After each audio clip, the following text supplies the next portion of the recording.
له خلکو سره مینه ولره، ملاتړ یې وکړه او په سخته کې لاس ورکړه، ان لپاره یې قرباني ورکړه، خو بشپړ باور په هیچا مه کوه. ان په هغو چې قسمونه خوري چې تا ته به هیڅکله زیان ونه رسي.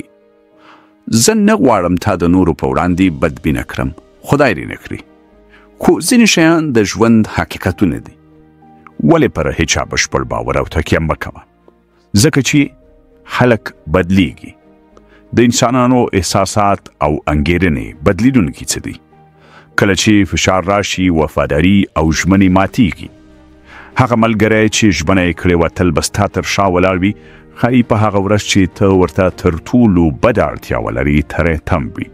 هغه څوک چې تا سره یې تل ګام په ګام د ملاتړ ژمنه کړې وه، ښایي کله چې حالات سخت شي لاره جلا کړي.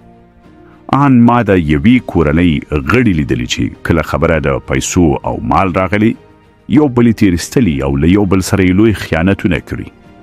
ما ډېر نږدې او پاخه دوستان او ملګري لیدلي چې خپلو کې ډېر څه شریک کړي وو، خو همدا پخې دوستۍ مې یو وخت ماتې لیدلي. او تر ټولو ځورونکې یې دا وه چې د یو بل پر ضد یې له هماغو ډېرو خصوصي معلوماتو ګټه اخیسته چې د نږدې دوستۍ پر مهال یې سره شریک کړي وو. هماغه کمزوري یې د یو بل پر ضد کارولې چې د ډېرې نږدې دوستۍ پر مهال د یو بل پر کمزوري پوهېدلي وو.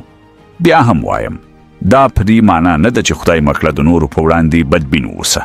نه، هېڅکله نه. مهربانه اوسه، نورو ته لاس ورکړه، نورو ته مینه ورکړه، خو ځان سره یو څه داسې ساته چې یوازې ته پرې کنټرول ولري. انسانان بدلیدونکی مزاج لري، نو هېڅکله له یو چا د همیشنۍ وفادارۍ تمه مه لره. پر خلکو باور وکړه، خو د هر څه باور نه، د خپل ژوند یوه برخه ځان سره خوندي وساته. تل د سختې ورځې لپاره په ذهن کې پټ زیرمه کړی پلان ولره، او د خپل ذهن د دې برخې کیلي هیچ چا ته مه ورکوه. بیا هم په ټینګار وایم چې دا داسې نه ده چې د نورو په وړاندې بېمینې او بدبین واوسي، بلکې دا د دې لپاره کوه څو په داسې یوه دنیا کې چیرې چې نیتونه او ارادې لکه د سور د میاشتې آب و هوا له یوې شیبې بلې ته بدلیږي، خپل زړه خوندي وساتي. اوس یې له تاسو واورم، کله مو په ژوند کې پر چا دومره ډېر باور کړی چې وروسته پرې پښیمانه شوي واوسئ؟